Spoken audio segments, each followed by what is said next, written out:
Evening, everyone, and welcome to today's online meeting webinar on natural homes and architecture, where I will be presenting some uh, slides of the New Earth Summit first, just to bring our topic into full focus. There are some new people who are joining today who may have not seen our uh, video, amazing learnings from the New Earth Summit. So for their benefit, I'll just present a few slides. And after that, we can get into the discussion of what are these different types of living models that are there in the world, which ones do we prefer? And if we have to transition from some of them that are not only damaging our health, but also the environment, then what is the best way to do it? And for that reason, why should every state in every country have this committee, and what is the work of the committee, and how does it get appointed, and starting from right now, how do we mobilize it informally first and then formalize it as soon as we can. So we'll just wait for a few more minutes. As usual, I wait till 4 5, give people to time to come in, and exactly at 4 5 we'll start. We got another 3 minutes to go. Anybody just wants to say hello, come in, give a comment, please do now. Hi, I'm Khalida. I'm from Mangalore. Hi, Kalida. Hi. Did you attend any of our previous two webinars yesterday or day No, before? I could not attend. I was just occupied. I just joined today. Okay, so when did you get to know about Earthkeepers Connect or the New Earth Summit? I came to know through that Awake India movement only. I came to know. Okay, okay, you're on That's that how group. I joined because even I have not taken the vaccine because I have an autoimmune disorder. So that's Okay, why I thought it's a good move to join. Yeah. right, right. So, yes, so we are presenting many things that are part of the change now, the necessary change across this planet for people's own food security, health security, natural resources security, uh, jobs and income security, which is also now going out of our hands. Uh, so I just want to sum it up is, the this entire planet and all of our resource management and all that over the last 200 years has been wired the wrong way by uh, people who wanted, benefits for them rather than the public. And now it's becoming very clear that all the negatives of that system. So we're trying to rewire things and make it work for us and the planet as well.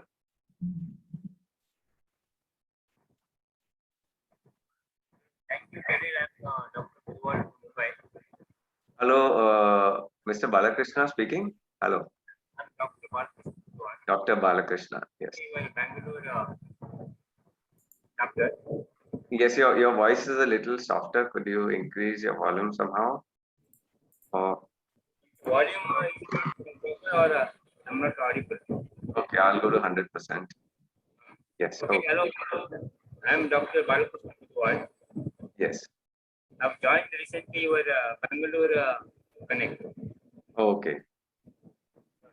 Thank you for your great initiative. Thank you. So yes, these are the ideas and things that we have been presenting publicly since 3 years now with the New Earth Summit. But of course, all the speakers and presenters have been doing this work since 10, 20, 30 years. So that's an important aspect of forming these committees, that they should have members who have uh, the most amount of experience in your state, so that you have good technology and good ideas and people who are really committed. Now, commitment is, I think, the guarantee of commitment is the past work that somebody has done. It's not the promises that are made now. For for example, now is the election time, so all these politicians come around and say, "Hum ye karenge, wo karenge, I will do this, that," and put their banners, and people don't know who the hell are these guys.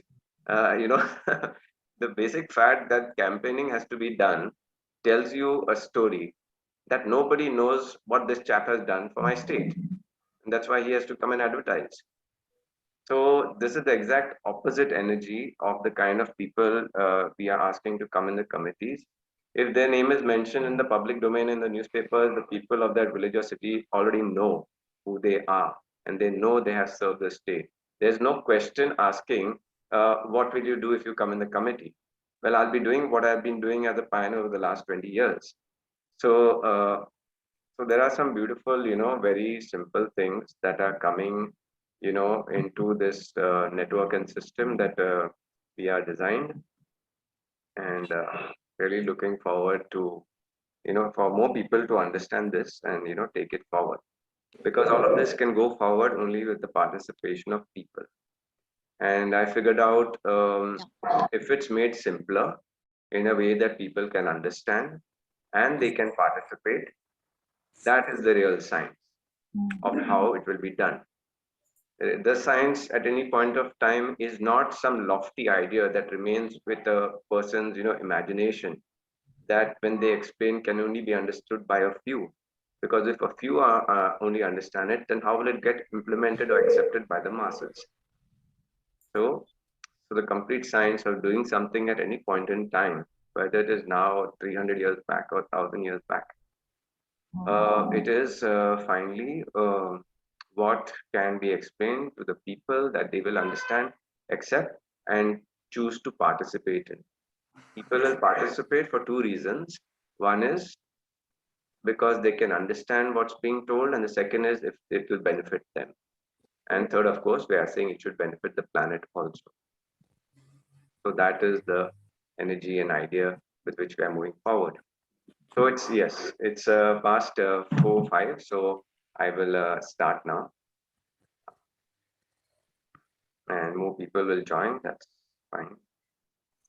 Good, nice. We have about at least 32 people now. Welcome everybody. Good evening. I'm Daryl D'Souza, founder of Earth Keepers Connect, and welcome to this third webinar where we are working on the committees. And today's committee is the Natural Homes and Architecture Committee in your state. So before we get to the details of why this committee uh, uh, is needed and what work it will do, I will present certain things, uh, a story that of reality, of course, that was shown in the New Earth Summit. Some of you who are new may have missed that video. And for those who have seen that video before, it'll be a quick revision, okay, of what's happening with the world today and what's going wrong and where we actually need to course correct. I am requesting everybody to please keep your mics on mute for about 15 minutes till 20 minutes till I finish this presentation.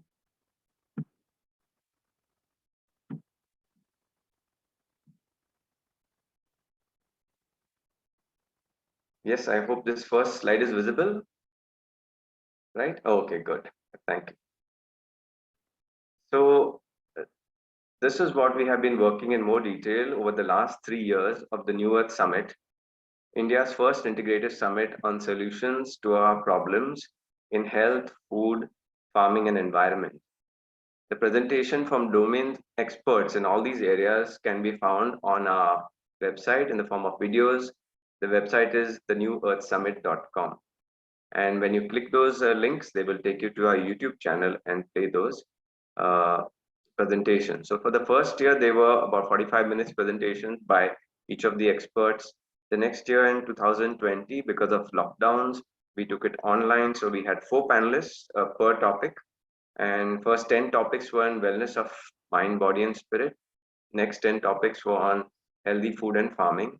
And the next 10 topics were on environment, sustainability, and circular green economy. So last year, the entire month of November, we did it every evening from 6 p.m. to 8 p.m. So first with the 3-4 panelists and then Q&A with the audience.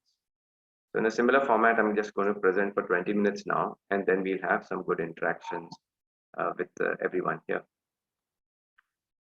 So this year also, 2021, we did it from 1st November to 30th November. And now we're in the next steps of the New Earth Summit. So what I'm showing you is a summary of what we learned and have put together.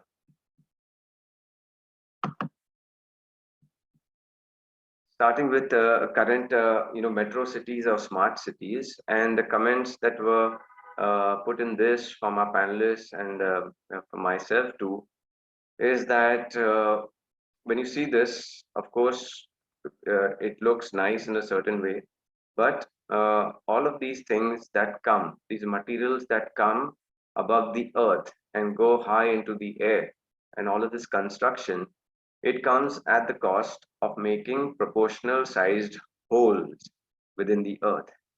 So all of this concrete and metal that comes from mining and plastic that comes from extraction of crude oil on the planet and glass from mining of seashores and riverbeds. And finally, all of this is created, and we have dug so many holes in the earth that it is, destabilizing the earth itself, creating so much problems with the environment, earthquakes, natural catastrophes, global warming. Um, so that is one part of the damage that happens to the earth. But people living in these spaces also are getting sicker and sicker because it's not a natural environment. For example, most of these places will be air conditioned, so that's not normal air. It's got lesser humidity. Uh, then you don't get natural sunlight, and you are not getting actual water, which all other species on the planet are getting with the proper bacteria balance in them. You get municipality tap water that's chlorinated and devoid of life. And then besides that, you're also with footwear all of the time, not getting enough of earthing, which is a very nice to neutralize the free radicals in your body, which come from toxic food and a lot of exercise. Negative ions that should come from the earth and heal your inflammation and joint pains. That doesn't happen because people are always in footwear and shoes. So many aspects of this format of living, where I will show in the next couple of slides also. And one of the big things is that the entire sewage system of such places, they all go into tubes down into the ground, and then they will travel a certain distance, get discharged into rivers, or finally find their way into the sea. So that is polluting the rivers and the sea as well. And when you go by flight, you can see for about 2, 3, 4 kilometers, there's kind of brown and grayish water, uh, which is killing all the corals and marine plankton. And if you do your research, you will understand that 70% of oxygen on this planet is made by marine plankton and not by the trees and Amazon forests. So there's a terrible destruction happening on the planet. So today we will look at what are the alternatives. Can we stop this? Is there a different way of living, and can it be healthier? And can it be more beautiful?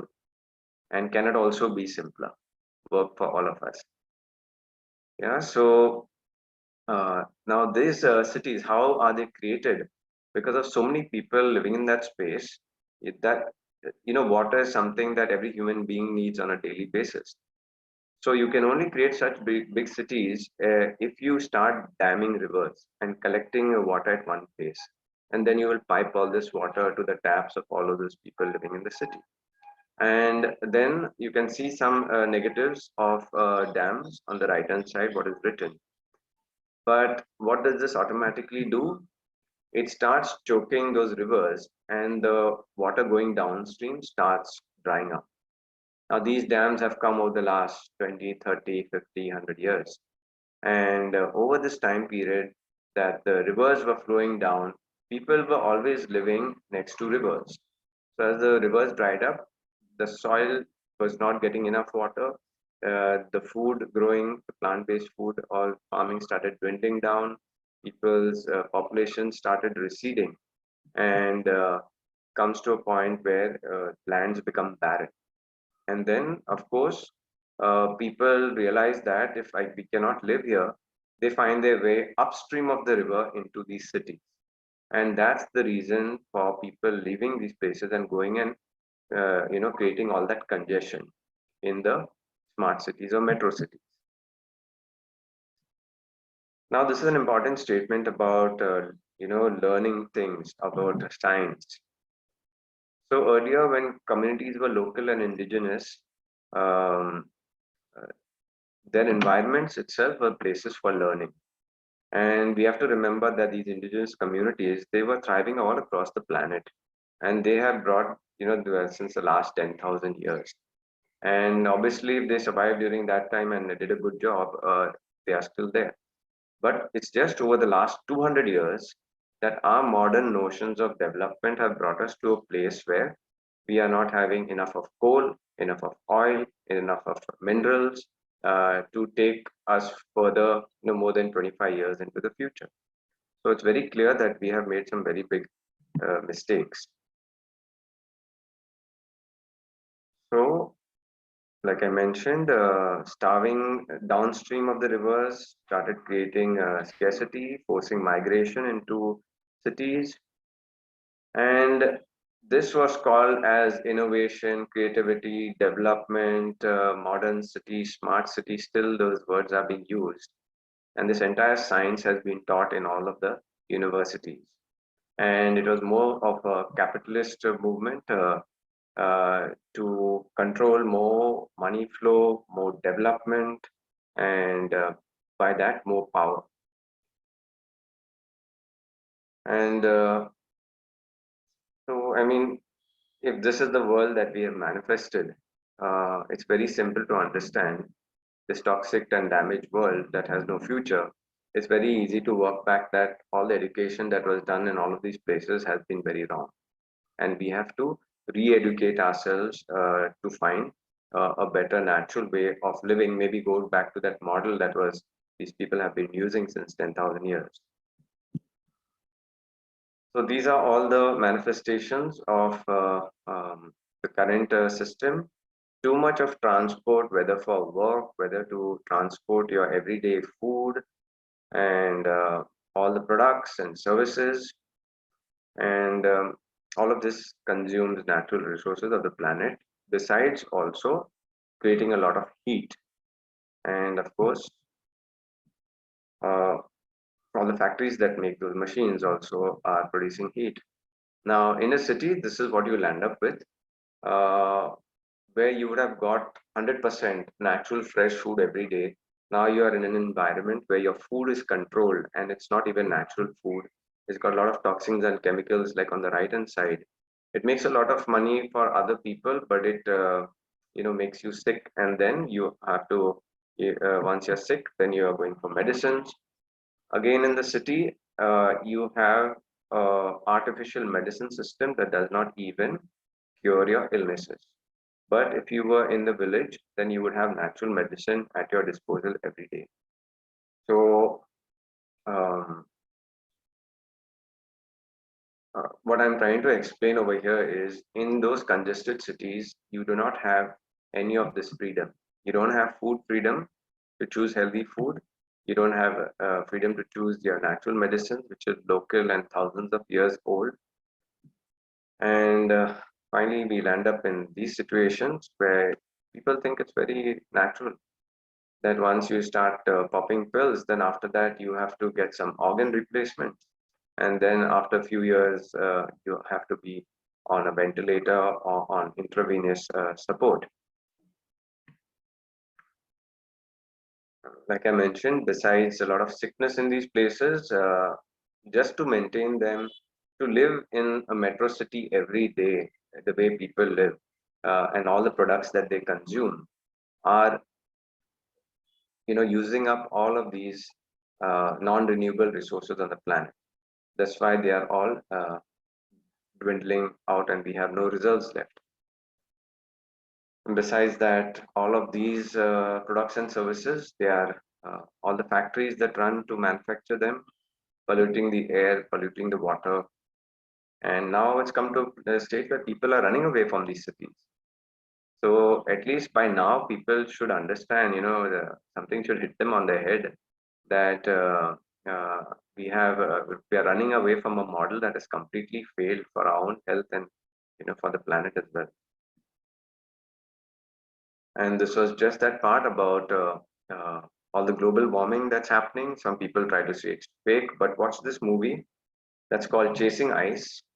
There's this amazing photographer. He mounted these cameras over the last 25, 30 years, where they were taking snaps at regular intervals. And once you put them in the movie and fast forwarded all the snaps, you can see each of the big glaciers in the world melting within 3, 4 minutes. Uh, and because of all that water melting, you have the water coming down to the plains, the river overflooding, and the plains getting flooded, the sea levels also increasing. So global catastrophe. And this is what we shared in the New Earth Summit with much more detail, but here I'm just going a bit quickly. That model of development has manifested all these problems in the world, where there has been even the divide between the rich and the poor. You would have figured out now, right? That once the rural people got starved of their water over a period of time, they would become poor. And that's why, our farmers who should be earning the most, they have to live on loans, and even those they can't repay. And so many farmers suicides in India. Uh, so I say that these are the natural manifestations of this capitalist kind of system that is a centralized system of goods, products, services, and living spaces. And if we need a solution, we have to decentralize all of this. Last point I just want to make is that it's only in those controlled systems. You see, there's no pandemic happening in the jungles of where these indigenous tribes live, where these viruses are supposed to have come out of. People are not getting sick over there. People are only getting sick in these cities and these controlled spaces where so many things are making them sick. And in this controlled space, there is only one.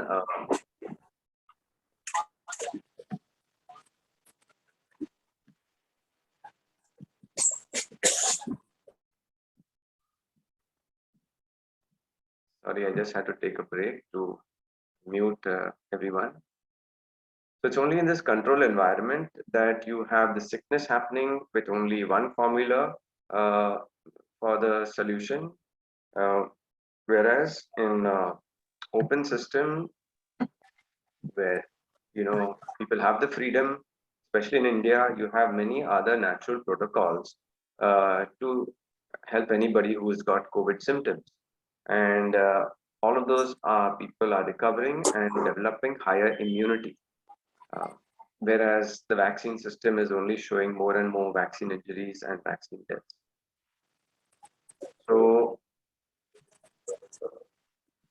about all of this, you can understand the different toxicities that are happening to the human body, which is all a part of this controlled development, where people have not been given the freedom. See, when you're in that control system, you have to behave as the system dictates, because you cannot say no to anything, because you have to do your job. Got some options. You have to do your job. If you don't do your job, you're not going to get your water, means you're not going to get your bills paid.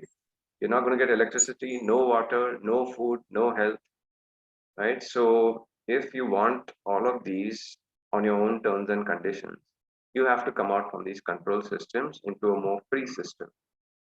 Now, details of all these toxicities and what they are doing to the human body and how to reverse them, they are there in our documents on the Awaken India Movement website.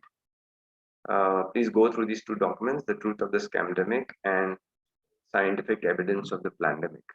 So it will help you understand how to resolve these problems now, especially with your own health and with regards to, this COVID pandemic.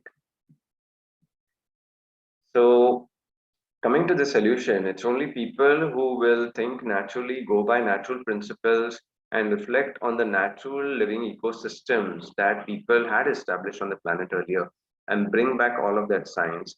And that's what we're doing with the New Earth Summit. So please watch all of our videos. And the starting point is in that development is first to release. If you want life to come back into the plains, you have to start releasing the water from the dams. And maybe by 5% in the first year or second year, 10%, 15, 20%. Because as you release the water and more water comes down to the plains, then farming can start once again. Then people can start living there and rebuild a community. Now, it has also already become a necessity because nobody can live in that congested city anymore because they're getting so sick. So it's inevitable and it's already happening, whether the system does it or not. People are leaving cities and going back to the villages right now. So it's a move in the right direction. And if we release the dam water slowly, because in it's in the village side where you have healthier air and healthier environment and wonderful green open spaces. So we need to have this water come down and bring back life to the plains. And that's where we can design, put all our creativity and all into that, uh, and we can make self-sufficient spaces, natural spaces where our food is close to us and does not have to travel so much. You can have grow food close by, have your organic market close by. I will share a development model in a few minutes of this system. So just quickly going through one presentation that I had done uh, of the self-sustained eco village. It turned out to be about 5 kilometers by 5 kilometers, which is 25 square kilometers or 6,177 acres.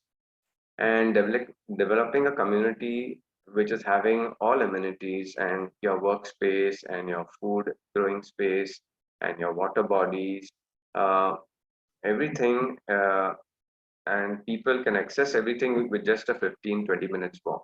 So this was an ideal kind of design where so many people really want this. And the other thing is that having natural homes over there, like this one, who wouldn't want to live in a 4 bedroom hall kitchen villa, you know, over 200 square meters and have a lot of garden space around them also. So these are places like people dream of having. So we said let's design for that dream, and that's where natural homes comes and natural architecture comes into play. And just a ground floor villa itself is good enough, you because as you increase the number of floors, then you need more stronger material, then the need for concrete and iron. But keeping all that aside, you can just have a ground floor, ground plus one. Even in ancient India, that was the structure. When you build with natural stone that is in the area that you are trying to build your home, using natural stone, natural mud, then wood from trees. If you're growing enough trees more than what you are consuming, then trees become a renewable resource. So baked tiles of the mud and all of that. So these are 100% natural homes. And the second principle was, um, the bedrock of this community is no more holes in the earth to take out any non-renewable resources. So that plunder of the earth needs to stop. And in that case, for this model, we are saying, the earth has uh, infinite life, not just 25 years or 50 years and all of that. So with some calculations, we just worked out that this turned out to be in ancient India also. Uh, the design was similar, 5 kilometers by 5 kilometers. Uh,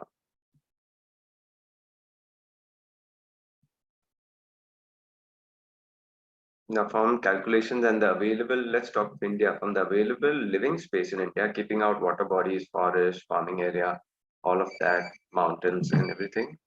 Uh, it turns out that even with this ground floor villa, which is such comfortable space around it, we can have double the amount of population. So it's a complete lie that we don't have enough land and resources to maintain 7.5 or 8 billion people.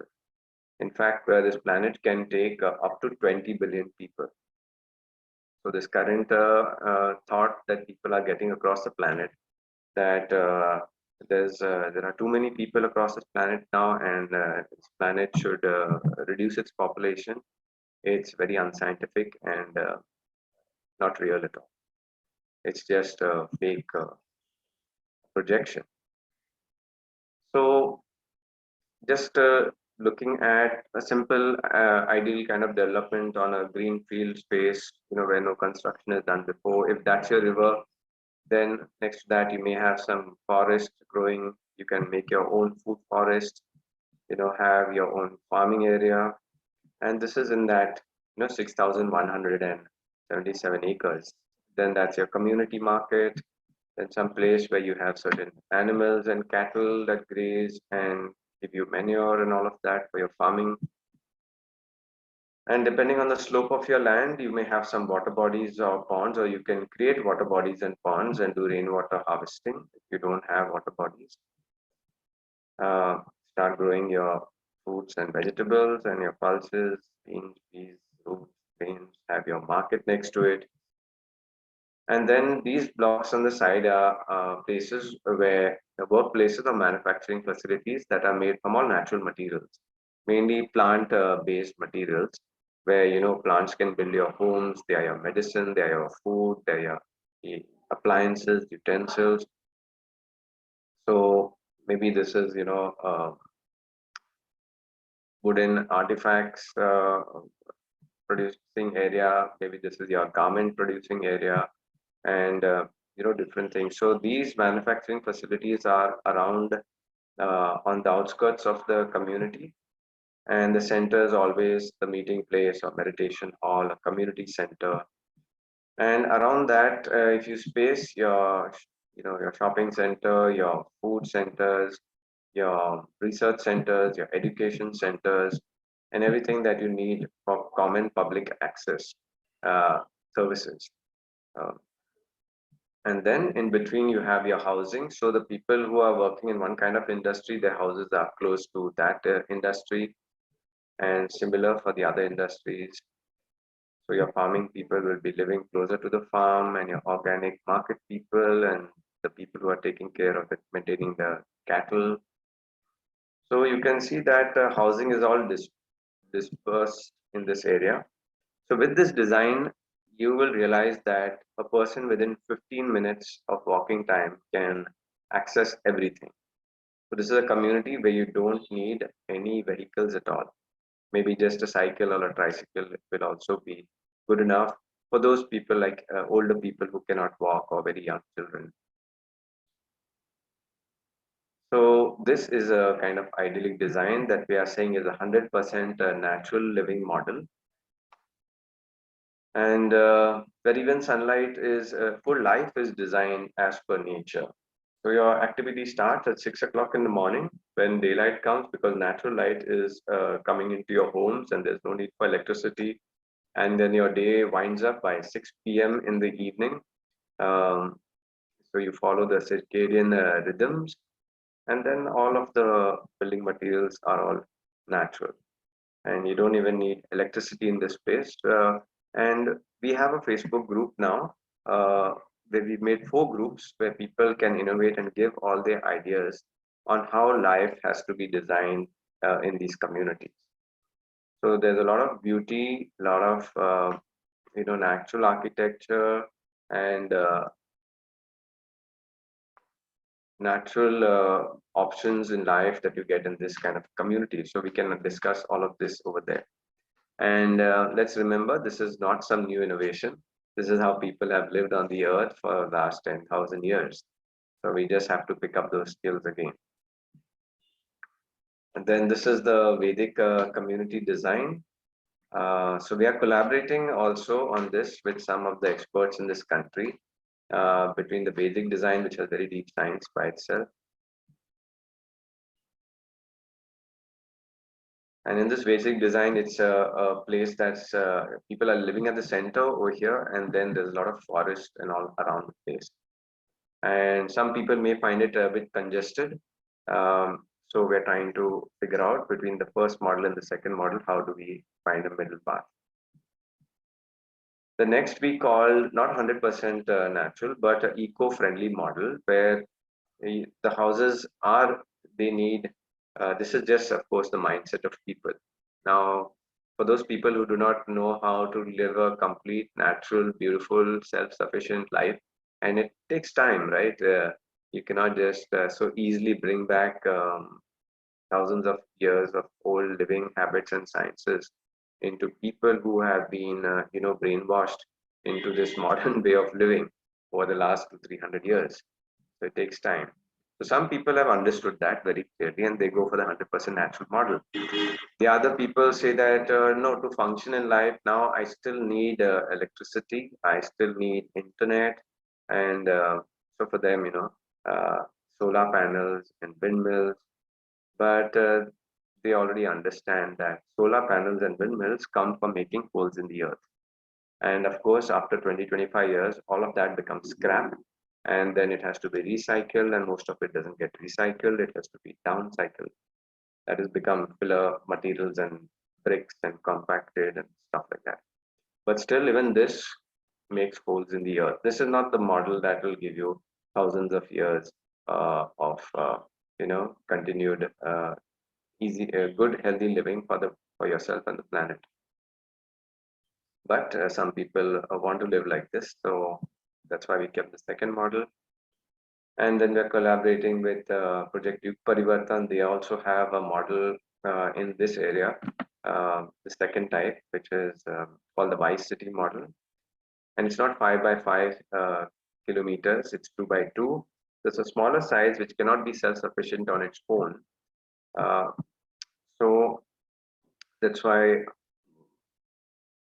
and a lot of modern amenity requirements. That's why it needs to have some more similar blocks around it. In this model, the transport of goods and services between these blocks is higher. So that is one negative aspect of this. Uh, Now, the third type of model we are seeing is our urban spaces. And these are where our villages are there all across. Sorry. Kind of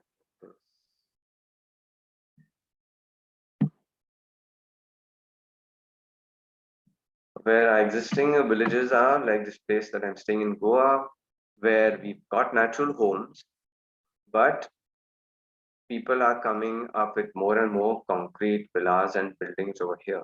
The natural architecture and all the health parameters have started to drop here. And people from all the metro cities who are fed up and they cannot breathe the air there anymore and it's too congested and stressful, they're all coming into this space and demanding that they get these multi-story buildings with air conditioning and all of that. And of course, their demands are addressed by people who want to make money, which are the builders. And unfortunately, that's happening in green spaces, and the greenery is going down day by day. So we have to take care of these spaces. Yes, people are welcome to live, but they need to, have healthy building structures, and that's what we're going to talk about today. Well, yeah, finally, for what do we do? This is the third kind of space we are saying, which is the smart city, or rather, now you would understand it's the stupid city or the destructive city. But yes, people, it will take time for people to come out of these spaces. And so, in the meantime, we do whatever we can, make green buildings, and several of our other projects by our collaborative partners and very, wonderful designs by Gaia Earth Sunset, the Lace Gaia model, where all of these efforts in getting cars off the street and giving space for more, uh, growing more food and having, more of public transport and also transport that doesn't create pollution, like this electric car. And of course, all the garbage management systems, whether it is recycling or upcycling or downcycling, all of these efforts go on in our villages and in our cities. And yes, this is about one of the very important designs that was presented in the summit about recycling our gray water and black water. And whatever comes out of our toilet and our bathroom, if it is put into these kind of bioreaction tanks, which use bioenzymes and effective microorganisms, they recycle this water, and then this water is piped to about 1 foot under the ground for all the plantation around. It can be a single villa or it can be a full complex of 1,000 or 1,500 flats that have been done in Goa. So in this system is very important because whether you install it for a single villa, a group of villa, for a whole colony, this water recycles and feeds your plants. So it doesn't go more than 2 meters into the ground, meaning it doesn't contaminate your water aquifer and your groundwater.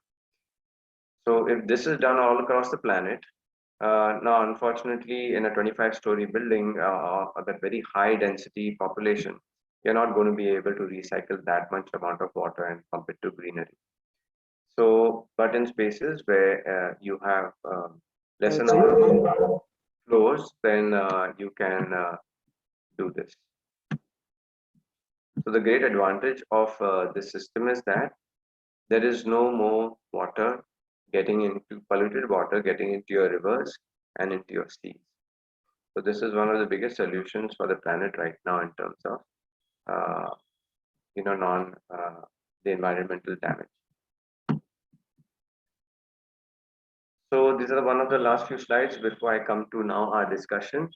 Um, so this slide is just there to show that in every state, let's say you're India in any country, in every state, even such a small state like Goa, we have all these four zones. We have virgin area, that's not touched, and where people want to start building communities. Like I'm already designed this eco village in Goa, over 1,000 acres, and we are selecting the kind of land. There are options. People think that that much land is not there, but yes, even in a small place like Goa, we already had 4 offers of 1,000 acres each, and couple of them had big water bodies. So, so in every state, you will find that you will get a space to make a completely new eco village. Then you will have the second model also happening where some people want to have electricity, and so they have the solar panels and windmill. Then you'll have the existing villages, and you will have some area of that state that has got this concrete jungles. So when we are forming a committee, that's why the committees have to be at a state level, because the committee at the state level, for example, the Natural Homes and Architecture Committee, it is their work to see within the state which are those structured living systems that are causing the most damage, and then how to help people over a period of time, whether it is 3, 5, 10, 15, 20, 30 years, to move out of damaging structures to more holistic and healthy and eco-friendly structures. Now, your concrete building also is not going to last for a long time. It will go into redevelopment after 10, 20, or 30 years. And instead of rebuilding it, we should come into these natural systems. While get out of a flat and get into a 3, 4 bedroom villa with a lot of nature around you. So yes. So that's where we come to our slide now, where I'll just share a few points of the committee and then we can go into discussion. And I would like to take your ideas as well. These committees are being made for all areas of human endeavor and all resource systems. So just because it's 10 here, it's just a short list. We will also have the energy committee, for example, renewable energy committee, then some further committees as well. So, but we will just right now, for simplicity, stick with these 10. You can see that these are all fundamental areas where change is required from, on the more towards the green side. So now, even if it's the Natural Homes and Architecture Committee, just some basic principles where we want committee members, that means those kind of people who have the best experience in our state of doing these projects. Okay, so the qualifiers here is somebody who's already done that work, not somebody who says, I will do, because people always come and make promises. But do they have the caliber and the capacity, and have they really done it before? So that's so important. Um, and each of these committees in our state, they don't need to have more than 30, 40 people. So it's up to us, people, if we want a very good work in our state in this area, for example, or any of the other committees as well. Even, for example, the Holistic Education Committee. Do we want to bring those very people who have got degrees and PhDs from all these universities, who have done, the work that have caused, damage the earth? Now, I'm not saying people are bad, but people are good. But the thing is, they go and learn all of these sciences that have, damaged the earth, and they didn't know that this was going to happen. But over the last now 50 years, we are realizing our mistakes. So obviously, even in holistic education, you want people who are teachers who are teaching about naturally living ecosystems, who are teaching natural medicine, natural garments, natural ways of non-violent communication, for example, not this top-down boss-slave system, but how to sit in circle and how to have collaborative community. So in the education space, almost everything is up for re-education. So I think that's going to be a place, for the next 20 years that will have the highest employment. But for those people who are teaching the green sciences. So how do we start now is I will explain in a couple of slides with our Telegram groups.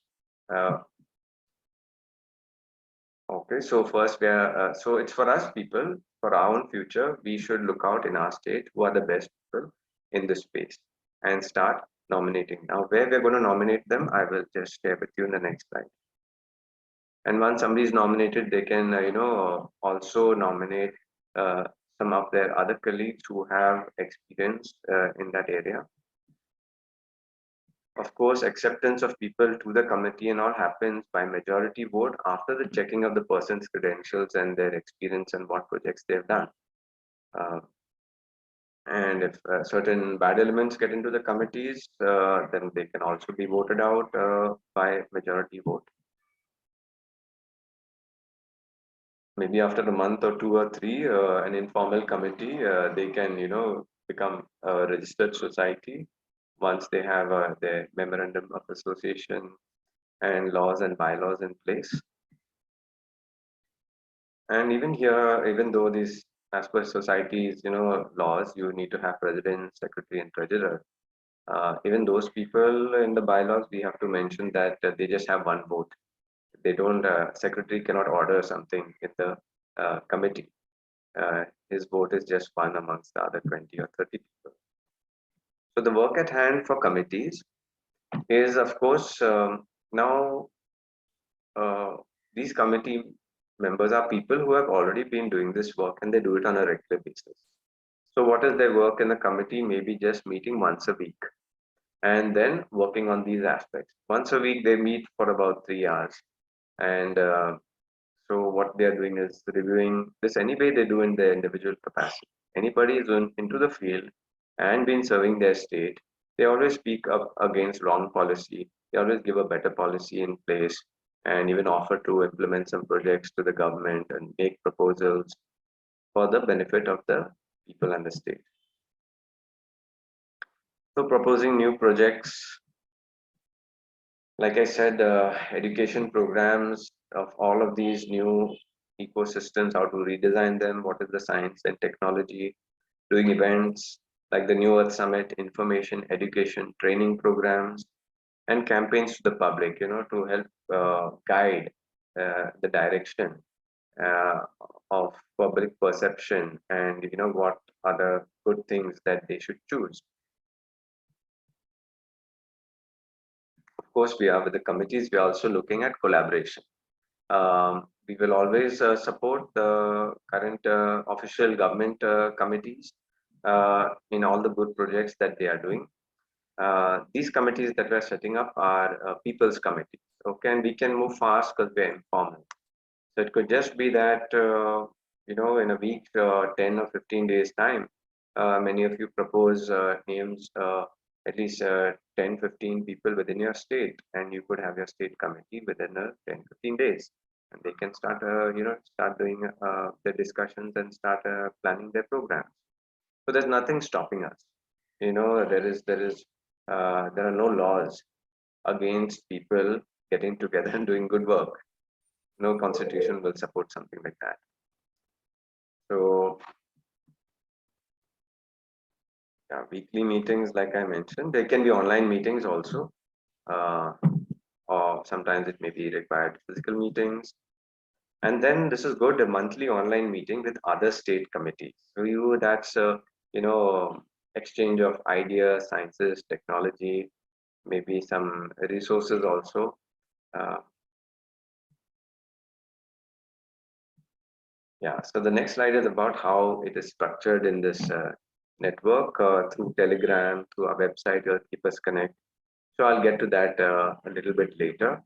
But just for everybody here who's newly come into this first time into our webinar and into our system, right on top, I'm just taking a 1 minute break now.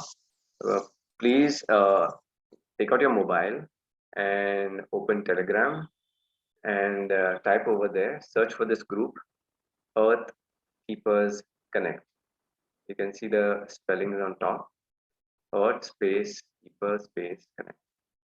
Search for that group and click the join button. So then you're at the inside the system and you start getting our information. You can start having discussions, put your ideas. If you find some problem with some of our videos or some suggestions, you can always comment on it. So this is an open collaborative system, what we call an open source system. Whatever best we have figured out till now, that is what we are bringing to the public and giving it. Then it's up to the public to find any problem, and maybe I mean, it's always good when you point a problem and if you have a solution, but sometimes people don't have a solution, and even that's fine. Point out the problem. We've got hundreds of, right now our group is I think 507 or 10, and there are always people joining the community every day. So yes, come in just to talk about the problems, give it to us, and we have great people who will bring solutions. So I'll come later after to the point of how will you get in your state group and your city group. So how to connect locally, and at your state level, at that level you can nominate people for your state committee. So I will just stop here and open up for discussion. I see 2 comments in the chat box. Please send FB group name, Darrell. Yes, how can we be member? Derek, Yes. Yeah, so to that, in our idea, that just brings to my mind that I need to update our India page, EKC India. We have given the connect links to all the state groups and the city groups that are ready within the state. On that page, I need to put this link of the 4 Facebook groups. In each of those 4 Facebook groups, in one group, we are doing the design for the 100% natural living model. The next group is for the eco-friendly living model. The third is how to make your village, urban area more green. And the fourth is these metro cities. What is the best we can do with the metro cities to give people a healthier life now? And how we can help, them transition from there to more greener spaces. Right, and we'll answer those questions over there. What happens if like I said, the building is going to come down for redevelopment? All that we do is don't rebuild it again, but it's the right of everybody. If you give them a good option at a good price, and you're giving them a healthier life with more community, more arts and culture, a place that they can work at, which is, doing the local community so much benefit, and they just have to walk 15 minutes to it. Who wouldn't want to live in a dream like that? So this is our work. We have to, design this and offer it to people. I'm 100% confident that it doesn't have to be the next 5, 10, 15 years. It's not going to be that we are finding fault with the people in the metro cities all the time and giving them a bad name and saying, stop doing this, stop doing that. That's one way which we know doesn't work. People have limitations and they will stay. But we have to give the solution. We just have to give a better option than what these metro cities have, and people will automatically come to it. So that's all left to our own imagination, creativity, and if we put good committee members in place. Yes.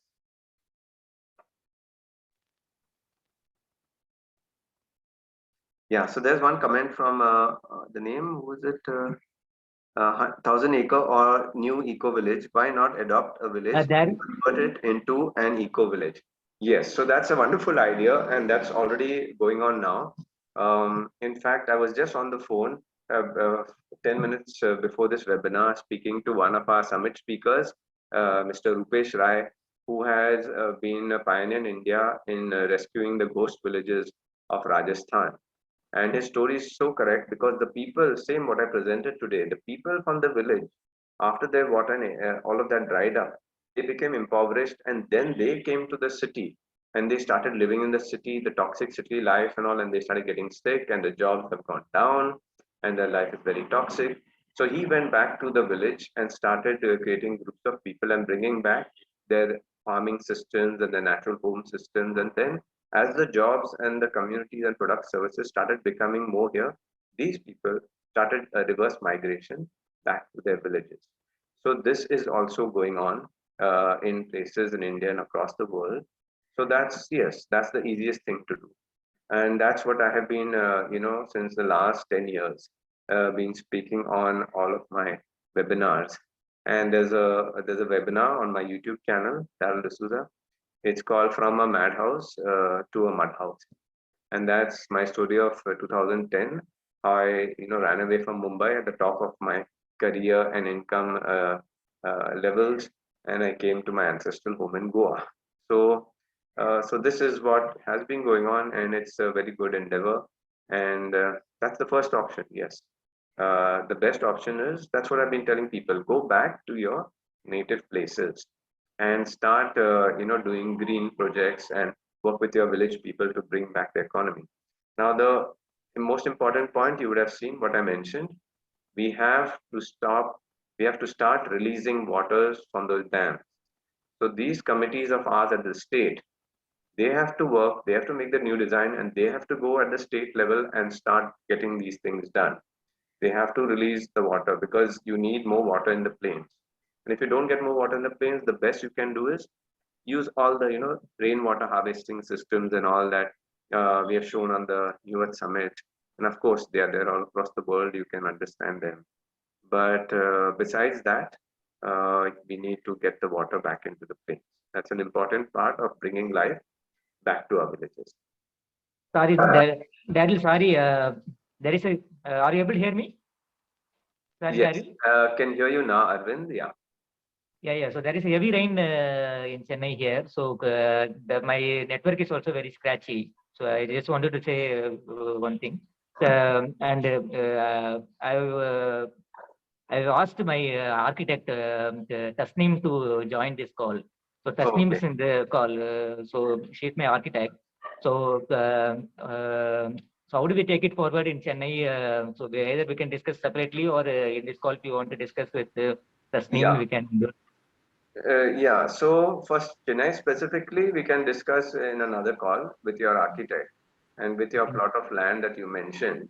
Here we will talk about overall principles and about this committee functioning. Yeah, And so yeah, right? you can schedule a call and let me Yes. know. So we three of us can meet and Sure. let me know. Yeah, sure. Yeah. Okay, So, thank you. Bye.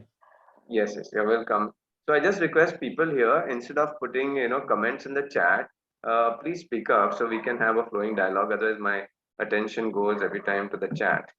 So I'm just taking the next comment from Navi. Is it the print is fine over this? Naveen. Another's suggestion is committee, national level, state level, district, and last group on any ongoing village project. Yes, Naveen, this is already there in the design. I will explain that to you in the next few slides. But right now we are just talking of the whatever I presented, whether there are any better ideas or there's some fault, we can talk about that. And overall, the work that the committees can do. Then at which level the committees are and how to uh, get into them in our network, that I will share a little bit later. There are another 5, 6 slides. Okay.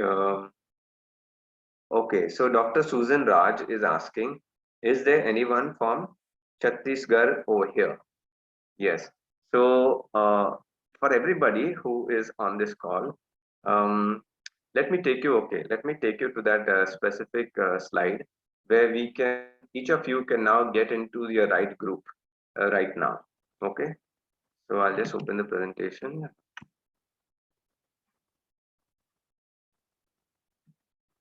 and then we can, keep our discussions going. Yeah. So this is where I stopped and I'll take it further here. So I hope you got into our main group, Earth Keepers Connect on Telegram. Then now you can, okay, first I'll just explain the structure, then we can go into how you can access this groups. So we wanted that every village or city group in Telegram, anybody can make a group in Telegram, just get about 6 to 8 members, so that people. Now, what will you tell these members? Okay, you share that video of ours, new learnings. I mean, amazing learnings for the New Earth Summit that you've seen with them. Then they will understand what we are talking about, what has been the problem, what is the solution, how people can participate and solve all these problems.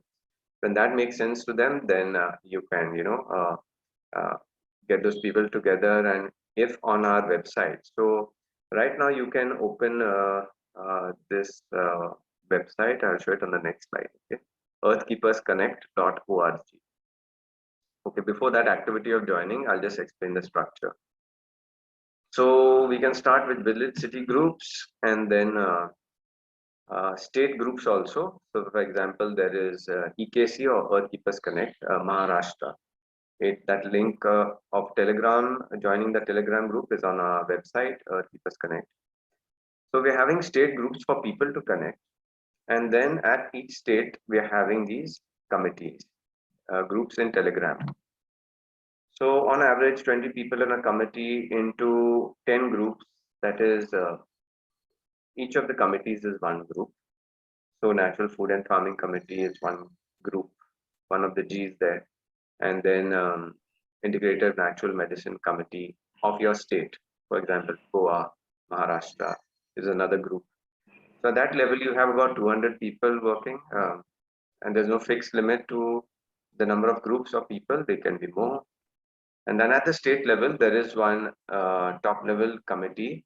That means from each of those 10 groups, there are 2 people in that group representing food and farming, environment, education, each of these. So you have another 20 people at that level who take all the information and inputs and the interests of these 10 committees.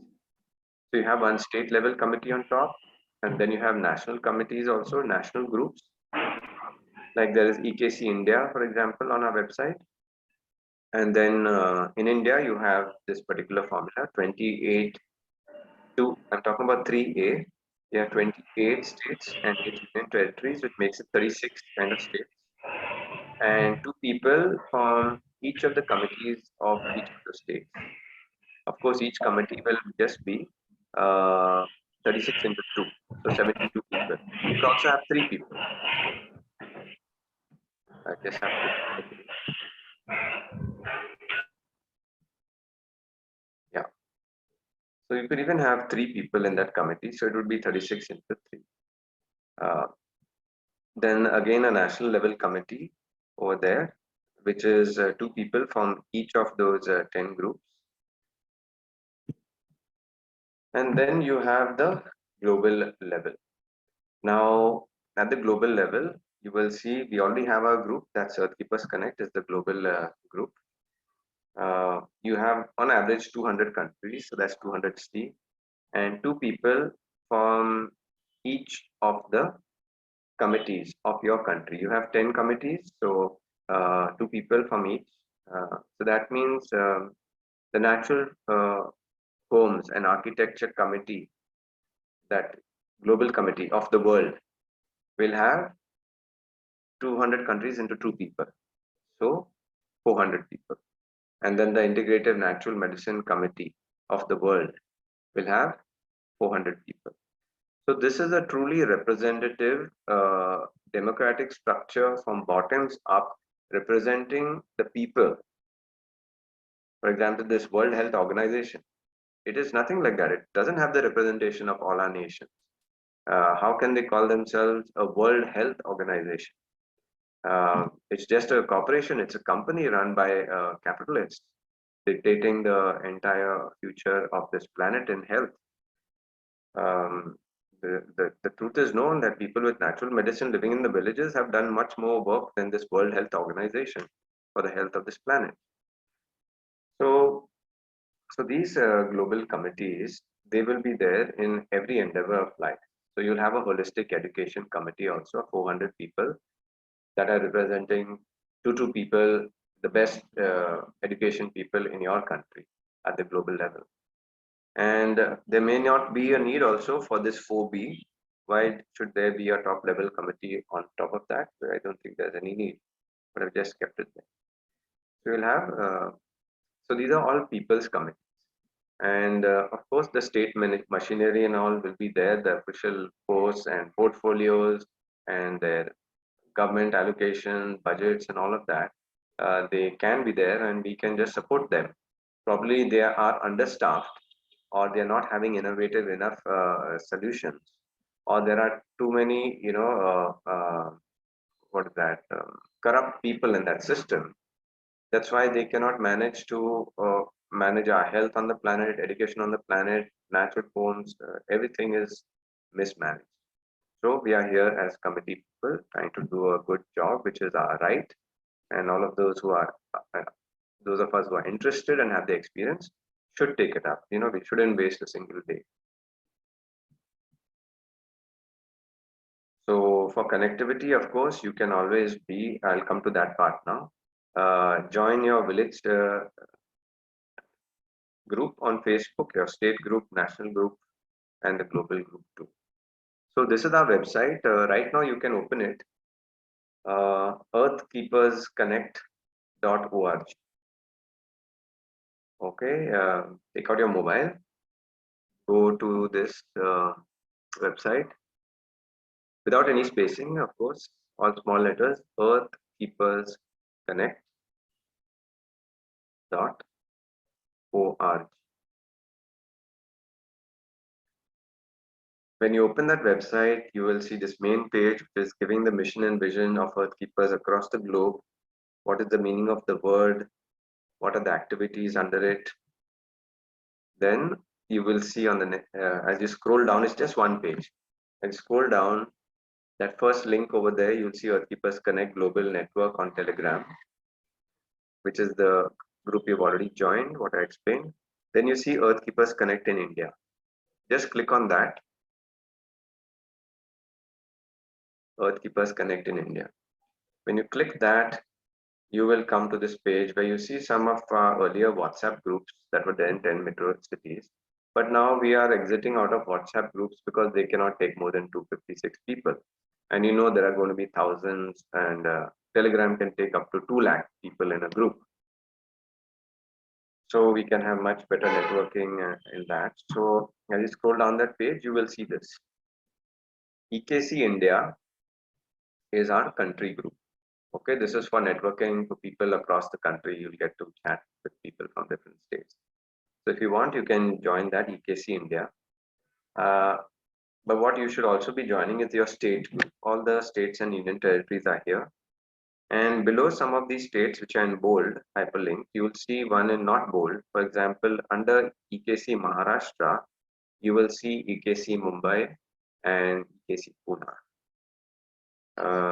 So join your city group as well, because city group, when you join, you connect with people in your area who you can meet, and you can network and exchange goods and services and all of that. That's for your local interaction every day. EKC Maharashtra at the state level is where you should also be, and that's the place where you should be nominating your members for the committees. Okay, so please, those committee members, also get them into the group. And when you nominate them, of course, also give a CV and bio. Right. So as we start interacting in these committees, we will understand them more. Every state committee will have 4-5 admins, and it's the work of the administrator, group admins, to look at the profiles of the people who are being proposed for the different 8, 10, 15 committees.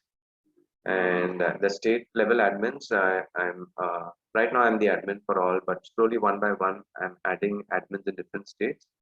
And there are people who are very well and deep into green solutions in all of this: health, food, farming, environment, education.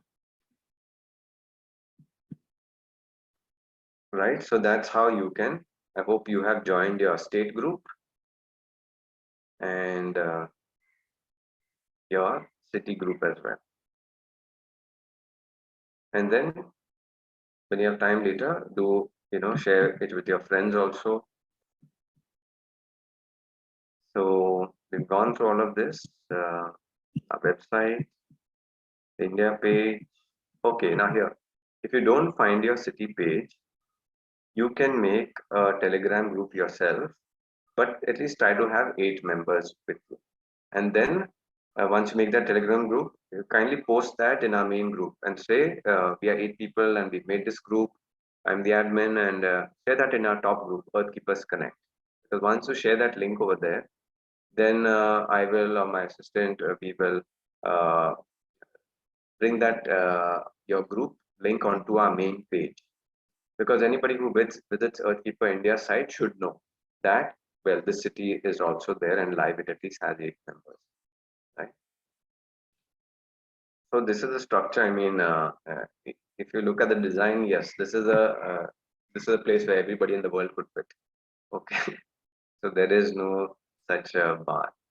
And we will use Telegram till the time we make an official website, and obviously you understand that this website is going to be one of the biggest websites in the world if everybody is going to be in it. Or let's say at least the active people, right, in community who are committed to this will be in it. Maybe 7.58 billion people are not there. Maybe 1/10 of them will finally be there in the next 10 years.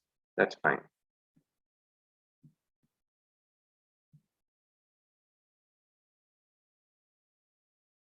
So only once you give your details of your group, then we will just speak to you and some of your group members, verify it, and then we'll put it on the website. So right now the work is of nominating committee members. So get into your state group and you can start nominating committee members. So add those committee members also to the group. So we can start, talking, chatting with them and understanding their experience. So national level committees will happen automatically through selection. And from there, global committees will also happen in due course of time.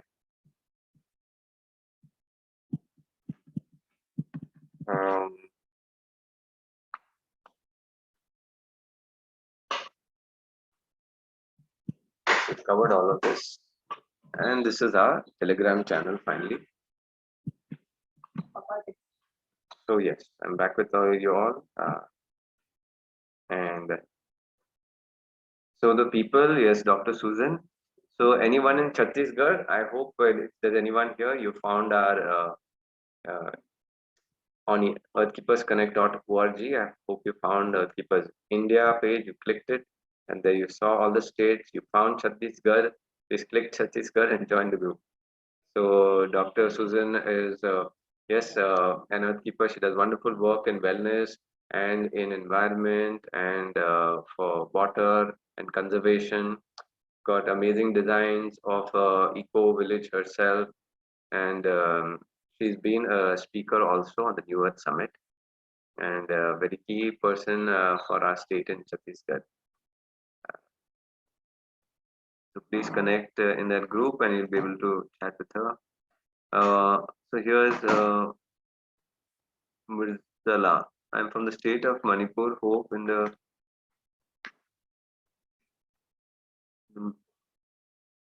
hope I'm the lone member from the state. Please send me the project details. Okay, project details. Everything is being talked of over here. Please join the group and then be in the main group, Earth Keepers Connect. Every day I will be sharing with new information, more information about the next steps of the New Earth Summit and implementing this. One thing that I'm going to do is, up till now, many of you would have seen 3 videos. The first video we released was new learnings, amazing learnings from the New Earth Summit, which gave the problem, solution, and then, then the next was the next steps, that is building these committees. It was a second webinar that I did explaining people. And the third was this integrative natural medicine model, how to implement it in wellness centers, and why the wellness centers that we do in all of our places should be education centers also. The design of that medicine system I gave. And there are 3 videos, but now I'm going to combine them into one video, which will be of 2 hours. But that video will give the complete clarity. And I'm going to just, I think I was working on it today. It may take another day tomorrow. Maybe by 1st Jan or something, I will release it in our main group. Okay, Earth Keepers Connect. So please join that.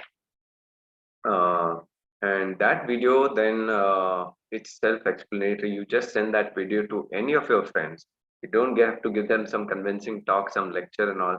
Just send them that video, take their commitment that they will watch that thing completely.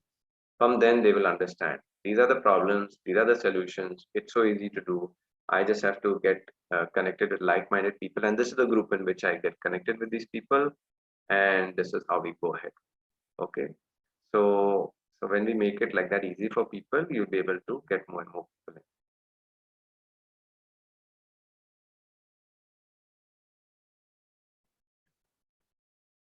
Yes. So yes. So our Manipur friend, yeah. So please do the first thing, like I said, open Telegram and join our group, Earth Keepers Connect. Okay. And I will do this evening after this call in 10 minutes. Whoever's, so at least get yourself into this Telegram group, Earth Keepers Connect. Then there I will give you the step by step, whatever I explained. Okay, I'll give you the link of the India page, and there you will see the states and get into all of your groups. So everybody, today after this call, within 15 minutes, you should be in your state group and your city group as well, and see who is there. Start chatting with them. And on our main group, we got a pinned up post which gives all these 3 videos what I'm talking about. Okay. And please everyone also go to our website, the New Earth Summit. This year's videos we are still uploading, but all the topics are there. Then there is last year TNES, that is the New Earth Summit. So you'll see the tab of 2020. Click on that, you'll get all our live videos. So you know what are the science, what are the technology, who are these experts, and you'll get to learn a lot. Okay, so tremendous amount of learning will happen. 2020, and then there is 2019. So please watch all of those in your areas of interest first. So you know we are talking the right science and we have the solutions. And of course, if you have solutions too, after watching all of this, we are very open to whoever is an expert and whoever wants to come on the webinar, give a presentation, give a talk, present science and a solution. We would like to take you all on board. And all of these things, we will start uploading them to our website, the New Earth Summit. Because this is information, if it's good, it should be there out in the public domain. We have to remember, implementing the solution, the biggest part of it is public participation. It's not the discussion between experts. Now you will understand that if it was a government system, solution talking with some experts will go to the top guys and then they'll enforce it down to the structure. So that can happen. But we know the reality. Experts do something, it goes to the top guys, then the capitalists come over there, they change the plan, They will accept only those plans and bribe the politicians so that their business models are served. They don't care about serving the people, and then something gets forced upon the system.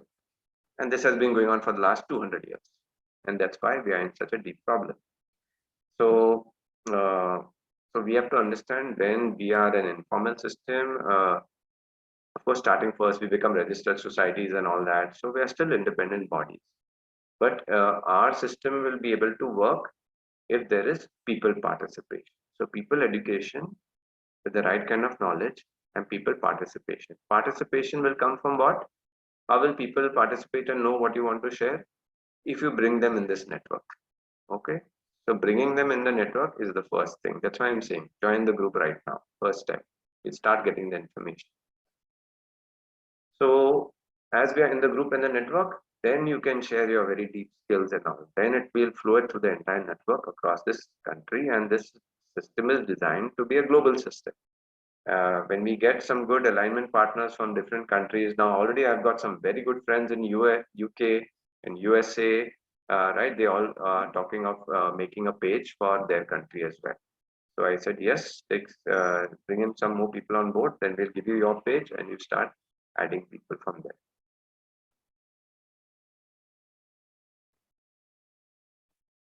Yes, so now I'm open to everybody's suggestions and discussion about any more ideas of what the committee members can do. And especially, let's talk about right now. The first thing is uh, in any state, what are the problems people face when trying to. Now we know that the first thing is that from a perspective of better health for ourselves and for our state, we have to see that the new constructions that come up, that they should be eco-friendly constructions. Okay, so that's the first question. Uh, Now people choose only what they know, and if people know that flats and concrete and glass and all this metal and plastic and all of that, if people know that that's the only reality, then they will always buy into that. So the first step is education. How do we let all of these people know in our state that what are the green options? The second thing, but why should you take a green option, right? Why should you live in a natural home? So obviously, it is that in our state, the first thing that we have to take care of, make it people aware, public awareness. So any comments on that? Because the dominant force is always doing the work in your state. So right now, people are saying that, oh, there are so many concrete structures coming up left, right, and center. All the natural homes are getting demolished, and in their place, multi-story buildings are coming, and that's unfortunately the case in my village here. Literally, I would say in the radius, okay, radius of 300 meters, if it just goes around my house, there are 14 hotels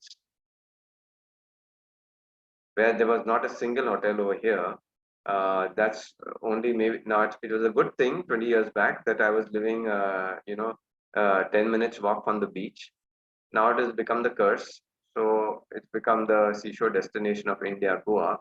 So that's why I've got, 14 hotels around my house, and it's become so congested, and a lot of pollution, traffic, and garbage also there.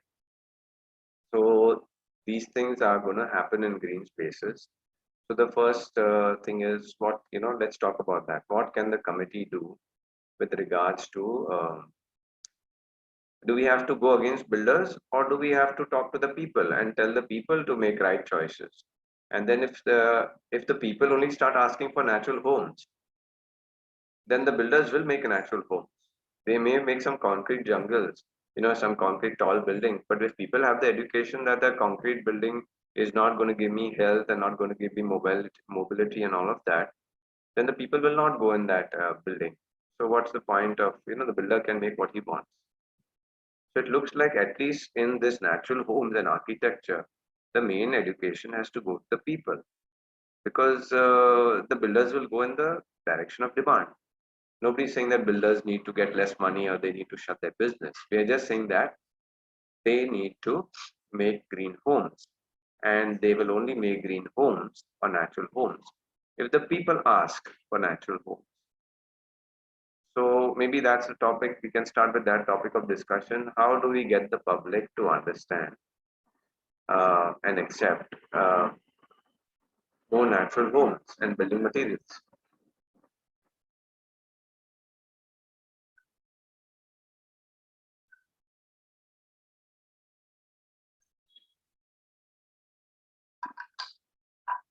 Or maybe, yeah, it's just showing presentations like this. And of course, this 2-hour video gives, that I'm talking about, gives the overall. But for natural homes, you can have a very specific uh, videos. There are videos on our New Earth Summit also. So perhaps those can be shared with the public to make them aware of the benefits of natural homes and why they should come out of concrete jungles which destroy the planet to natural homes. So uh, I would like to say hello and to invite some comments from some of our speakers on the New Earth Summit on natural homes. I just saw one of our natural homes architect, Hyacinth Pinto, here somewhere. Hello, Hyacinth, good evening. Are you still there? The audio on? Yes, yes. Hyacinth, good evening. I can hear your audio. Thank you for being on this call and also for being a speaker, on 2 of our consecutive New Earth summits. In the 2019 and 20 also. So I would request people to watch those videos of our natural homes and architecture. Okay. Hello. Yeah. Yes. Yes. Yes, Hyacinth, can hear you. Yes. Oh, is So, there any question? I didn't hear you. yes, yes. Okay, so I'm asking a question now. So in a place like Goa, Hyacinth, what do you think is the biggest obstacle to having more natural homes and to stopping this, concretization of Goa? What do you think is the biggest problem? No, the first thing we got to do, I think we've been sort of educating people here about natural homes and stuff, and a lot of people are getting into that. But so the next step is to get the government to recognize these building materials in the bylaws. That's another very critical thing, because if they don't recognize these as pakka, what they call pakka homes, then we cannot take them on to the next level of mass housing and for larger apartment complexes. So that recognition in the government norms, building norms, that is the thing that we need to take it with proper technical data sheets, and also with standards of structural strength and all to be adhered to, all that.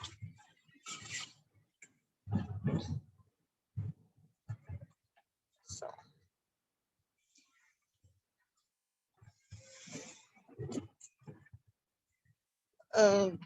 Daryl, I can't hear you. Daryl, you're muted. I can't hear you. Yes, sorry, I made that mistake.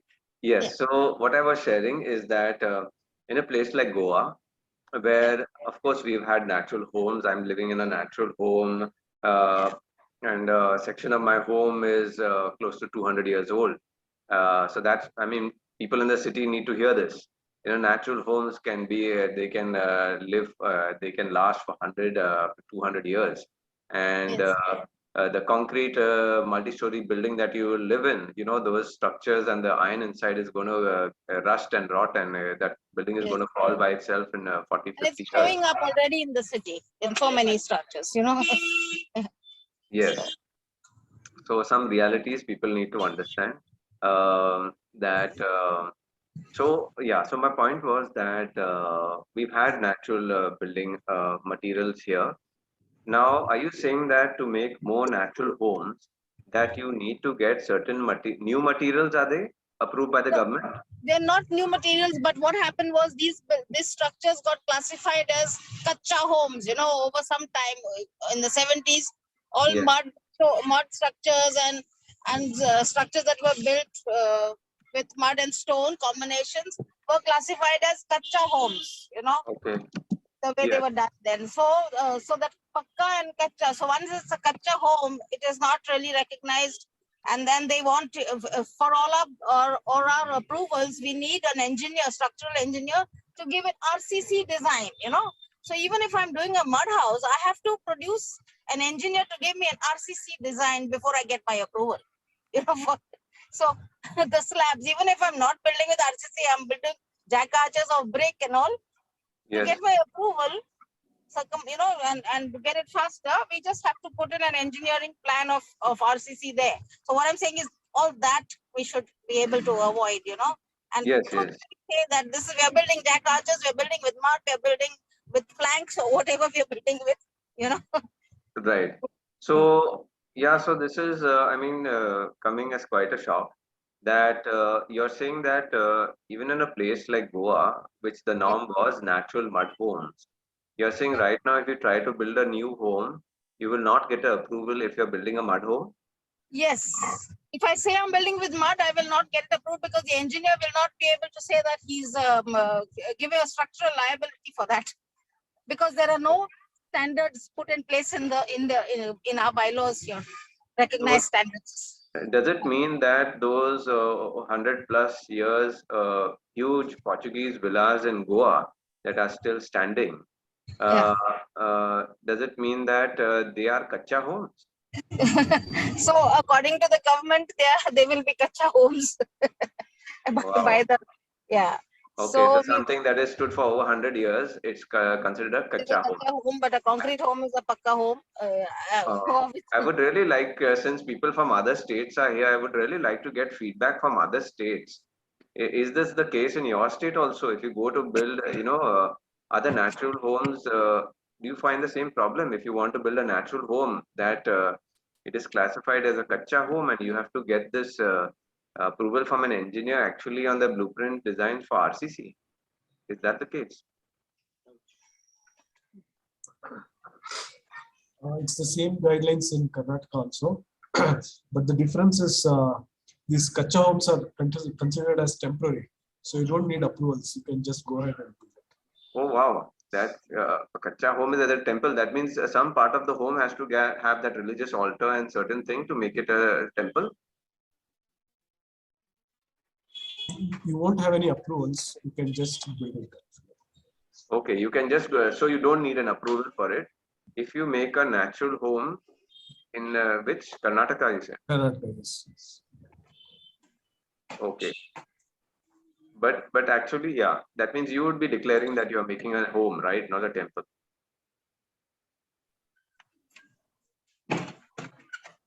I think they may be having a problem when somebody wants to take a loan, and then the bank may ask for the architectural approval. In that case, only the problem will come. Otherwise, somebody is making what material they are using, it is up to their choice unless until they look for a approval. If you don't look for approval, I mean, there is no problem.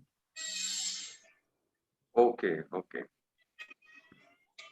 Yes. Anybody else who is an architect, natural architect, and wants to talk about certain problems they are facing? Um, Yeah, hi, I'm Tasneem. I'm an architect. I've been working in Auroville for a while. So we've been working with a lot of like natural technologies and, like alternative technologies, earth-based technologies. Some of the I'd say challenges we've been facing is especially when you're working on social housing sectors and all that. So they seem to have a mental block against something like what you call the kacha and the pakka house. So it seems to have become the pakka house, which is your concrete house, seems to have become like a social status for most people. So now, whereas if you go into most of these villages in Tamil Nadu and all that, so they have most of them have some of these 200-year-old houses built with, cob walls and those pot tiles and all of that. But a lot of these people now want to move on to pakka houses because it has seemed like the government basically has made it seem like these are social status symbols. So it's like they are looking to break down their houses. A lot of these hotels are being sold out, and like instead of coming up with solutions to sort of restore them, they are completely demolishing these houses and reconstructing new ones. So that seems to be the case generally. Okay. Yeah. Thanks you for There is that. another side to this, Daryl. Yeah. So Daryl, there is this for this existing old houses. When you're restoring a heritage home, you're supposed to use the same old traditional materials. So for that, you have to show that you're using the same traditional materials. But for the new houses, if you're showing the traditional materials or the traditional technology like ramdot, for example, that Yes. will be until we get into the bylaws. I've been building them, but I don't mention anymore what material I'm using, and I give a normal structural engineering, liability certificate, everything from the engineer. But he does not say he's building it. I mean, we're building it with mud. We just avoid stating what we are building with. That's all. It's just assumed we are building with stone or laterite or something. Exactly. Okay, yeah. So definitely, yeah, this should be taken up by the committee to get these things. And of course, the committee is going to explain whatever we've been talking about here and the benefit and the necessity. Now it's become a necessity to have natural building materials because of what has happened to the entire earth. And so, yes, I understand. And yes, Tasneem, thank you for that. Maybe what we need to do is I remember a couple of very nice, natural homes that I have stayed in also in Goa, and one of our wonderful architects in Goa, if anybody's heard of Saraya in Sangolda, as well, I did a 1 week retreat. And she had such wonderful natural, structures, and even the place where the bed is or where you sit. It was such a comfortable experience. So I think in natural homes, the main thing is that people, when at least whatever new ones we construct, it should be a very comfortable space to live in with rounded corners, some place where you like to sit and put a gadda and lean against the wall. And I think when it's done artistically with a lot of nice spaces and contours with some nice lighting and design, then it becomes such a better, much better living experience. Because I remember after I did during the retreat, I had taken a lot of photographs of different rooms in which all the people stayed. We had about close to about 24 people in the retreat, but full time they were staying, I think, was 16 or 18. And those pictures that I put on Facebook, people were just amazed with it, and they just say, "Wow, we want to come and see this place and live in it." Because one of them, there was a coconut tree right from the middle of the room, going up. So it became a natural part of the room itself where you could, do certain things around it and put lights around it. So I think that's what we need to do when we do natural homes. We need to make them beautiful and artistic, and anybody who comes in that space should have that experience of wow, it's so beautiful. I want to have it. I think that's the only way we can get that status symbol out, and so that's a status symbol too now. That where you go into a space, it is naturally designed with good comfort and good art. Uh, then I think that that will also help. What do you say, Tasneem? Yeah, definitely. Also, it's more than I think the city now. It's now become the elite thing to do. Like have an earth home Yes. is the elite thing to do. But in the villages, I think it's still like that. That knowledge and information is still lacking. So I think that's something that we need to also look at. Empower these villages to sort of feel pride in their what they already have. Their houses, existing houses, and not want to like change over to the other side, basically. So like maybe empowerment programs where where these like people can be educated into how like what they have is already quite valuable, like they like to help them restore their own houses. Maybe like these kind of programs can be carried forward by the. Yes, yes. And so I just want to make a suggestion now, which everybody on this call, please note down. Okay, please note down this suggestion. So what is that suggestion is that whenever you come across a natural home or you go to one of these nature cure centers or some retreat centers that is built naturally and all, please take photographs of the architecture and the art and the comfort, and please share it on your social media. Okay, this is one way in which you are going to promote natural homes. If you've been on this this meeting and you bring your other friends too, just do this, because people now they want to live. I mean, they're more used to a virtual life. You see, so this virtual life is going to kind of inspire them, and your photos and all of that make a lot of difference. So we need to bring this into the culture of people. One part is like webinars like this and the New Earth Summit. We will give the science and all, but that remains in people's mind. But after that, every month or 15 days, if they see some photos of these things, then it becomes something that is real, can be experienced, and something that they can wish for, right? So I hope you noted down that. Point. Daryl, Yes. Daryl, Sarika here.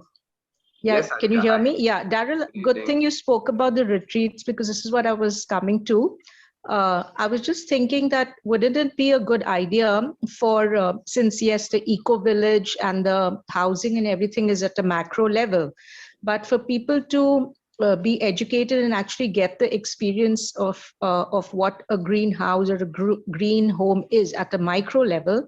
The retreats really help because, like I said, I've been visiting a lot. I do a lot of retreat work, and I've since years. I mean, I'm a DJ, and I had the good opportunity of playing at some of these really beautiful natural boutique resorts, as they call. And this has been since years. And I've looked at them, and I'm saying, why can't people create homes, hotels or resorts like this? So I just want to ask, are you saying that these people who are even now currently building these beautiful green homes or retreats, do they need to take permission from the government to get it done? How are they doing it then? They're not having any issues. So I would like Hyacinth to comment on that, especially in Goa, because like there are many of these spaces in Goa. No, so when we're talking about the smaller one-off things, it's done the same way that how I do mine, where I build it without saying what material I'm building, and nobody really matters. But when we're talking about taking it to a larger global scale or a larger state level, where we want much more housing than what is happening now, it's a like 1% sector that's going into the green. When we want it to be like 80% going into the green, then we have to get the permissions, get the government on board to say that you have to permit this with the proper structural norms. Because what's happening now is we are not building, there is no standardization of structures, there's no system of testing the structural strength for the mud structures. So we need that also, because though we know it is structurally strong and stable and all that, but we still need the figures and facts to put before them and to say that yes, like just like Australia, they have it in their norms now. A lot of European places have it in their norms, it's accepted. So we need to get that also on board for the legal systems to be in place. For larger housing, mass housing, you need the legal systems in place. That's all I'm saying. Okay. So what I'm getting from this, Hyacinth, is that if you're making now, for example, suppose everybody is just into making a new natural home for themselves, right? Yeah. So now it's not a commercial project. Every person is contracting somebody or contracting you in Goa to do that job. So now suppose I take an undertaking, right? Now I got this point. What you're trying to say is that these structural engineers or the department, in Goa, they are trying to ask you for the compact structure of whatever you're creating. The structural strength of the material that is used. Exactly. Right. Yeah. So they are trying to ask you about the structural strength. And you're saying till now there have been difficulties of proving that the mud structures are strong to them. Not that we don't have the figures. Like I have my engineer, he comes and he does a penetrometer test and he tells me, okay, this is fine, it's okay. But not everybody has access to that. Not everybody will be doing that. How do we ensure that it's being done? Normally we have people coming to check. Structural strength is standard. If you have X by Y number of columns, or strength of the columns can be found out. They have systems to calculate all that. These alternative systems, you're building with bamboo, there is no way to check that out. You're building with all these alternative materials, there is no standardized testing for them. Therefore, for mass housing and large scale housing, where there's a lot of public involved in living there, the liabilities are higher. And so to get those liabilities, in place, you need the government to accept these things and form a system where they can give the permissions. So my question is that suppose you say you're building using a certain kind of mud, okay, and that means do you have to prove it on site where you're doing it that this kind of structure has got this capacity, or can't it be taken from an earlier test on that mud that this mud has got so much load bearing capacity? Is it not like that? No, Does it have it's to be not. that? No, see, so then you have, if you're building with compressed soil blocks, those are tested already. They've got a machine which makes them, so therefore the compressive strength is fixed. If you're doing rammed earth, it's human systems, human beings, and there's no machinery here in Goa, in India also. So there is no way of ensuring that compaction strength has reached the desired permissible or ISI standard compaction that is required. That's what I'm saying. So there are the things that have to be worked on at the lower levels. So if you cannot prove it earlier, that means you have to prove it on site, and that engineer will come and inspect. Somebody has to come and inspect it. Yeah.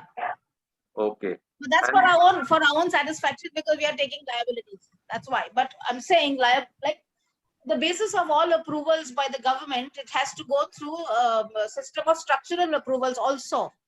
So the structural approval systems for these structures are not in place in the government. We need to put them in place. This is what I'm trying to say. Right. Yes, definitely. We will work on that. Committees will work on that. But one last question I have is that suppose I am out to build a home of my own, right? Then to build it, the first thing is, of course, certain permissions, which are the regular permissions, can be taken. But for the sake of building this natural, like a mud home for myself, do I have to take a permission from Panchayat or somebody? Yes, of course. For the material any house that you're building, no. So that's what we just don't say what we are building with. Okay.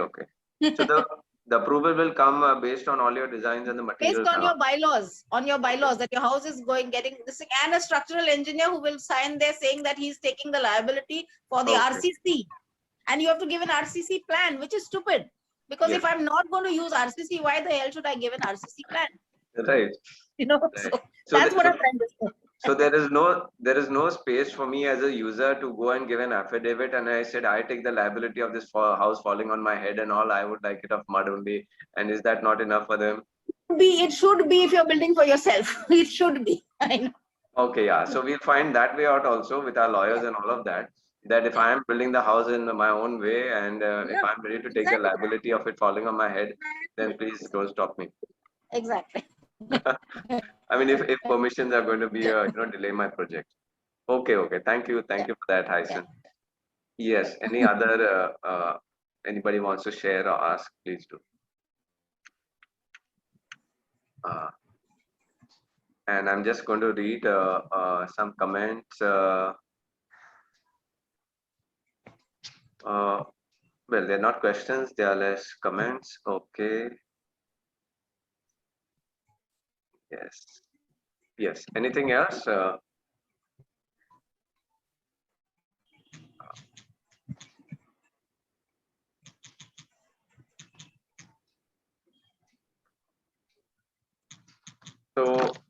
any ideas on how? Of course, committee formation and all I have explained, and once you all are in the groups, we can take that forward. So for now, is that just try to find in your state who are the natural builders and who have done good projects, and try to get them in your state committees in Telegram, and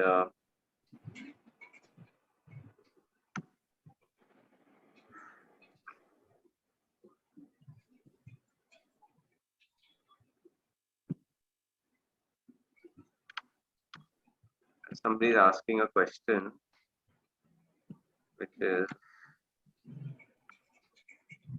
what is a RCC? Please, I missed it. Okay, RCC Yeah, is this reinforced concrete. What is this? reinforced cement concrete. Yes. Yes, reinforced cement concrete. That means, yeah, concrete with those iron rods inside.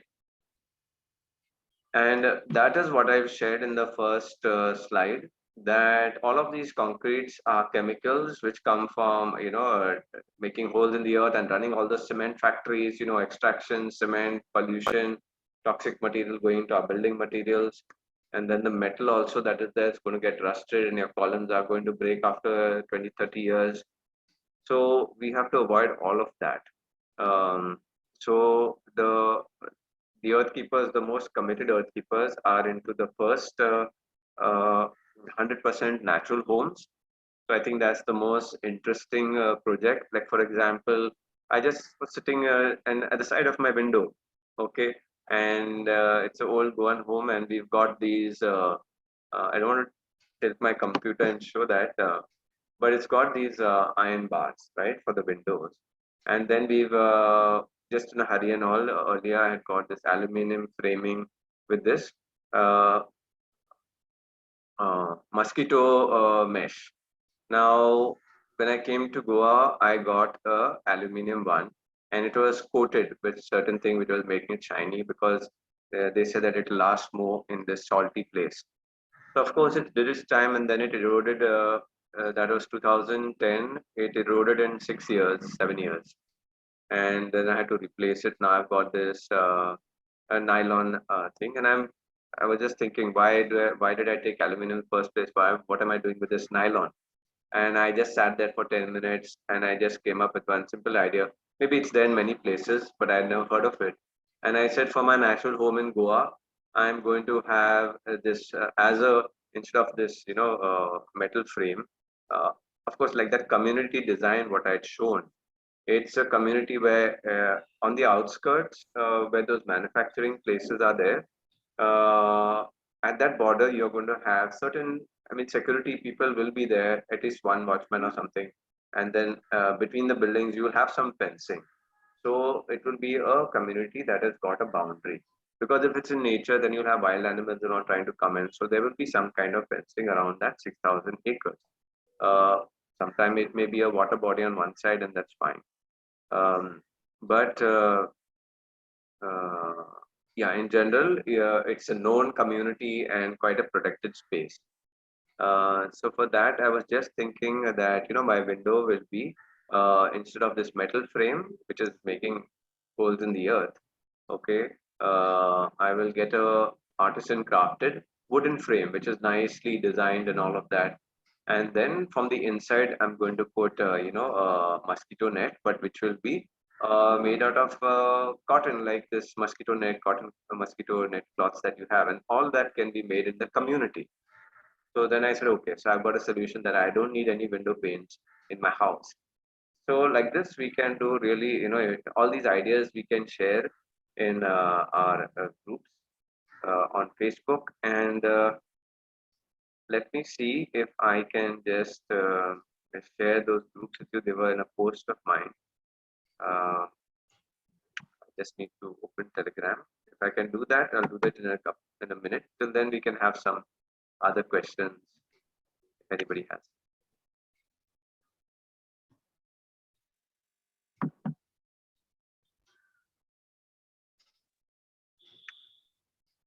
So these Facebook groups are for the purpose of whichever model you want to live by, you get into that group. And then you start sharing sciences and, videos, technology, you start asking questions in that group. So people start, working and sharing all this knowledge. And all of that knowledge is for that kind of design of the community.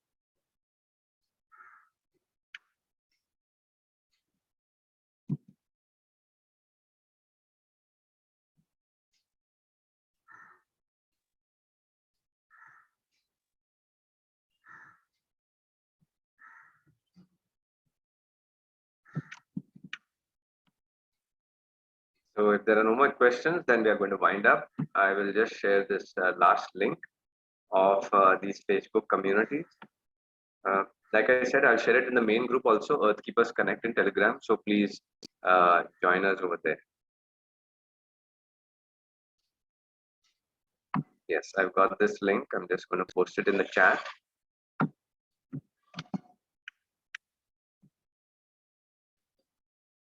So whoever wants it, please, copy this, my last message in the chat box on your computer.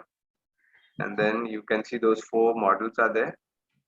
EKC Natural Living Model, EKC Eco-Friendly Living Model, second community. Third is EKC Village Living Model and EKC City Living Model.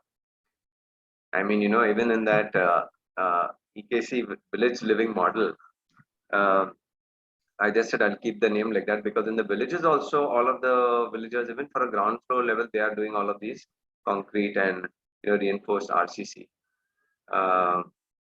That's very sad. This knowledge needs to go to the villages as well. And if anybody here will take up the work of translating this video that I'm making, to our video into Hindi and other languages, please get in touch with me and tell me about it. So at least we can, share it with other people and village people also, so they know. The maximum number of people need to know this problem and solution for participation. Okay, everyone. So I think it's just 6 o'clock and we have no more questions. So we will wind up this evening. Thank you for joining us, and make sure you're in our Telegram group, and we will start taking things forward from there. Okay. Bye-bye and have a good evening. And Happy New Year to everyone. Let's look forward to good things and a good earth. And yeah, yes, Dr. Susan, let us, the biggest thing is let us participate to make it happen, right? There's time is gone now for sitting and looking and discussing and all. I was doing this even till last month, discussing and modeling with partners and just, then I said, okay, enough. Before the end of this year, let us start something. And so, we are on the way now. Happy New Year. Bye-bye. Bye.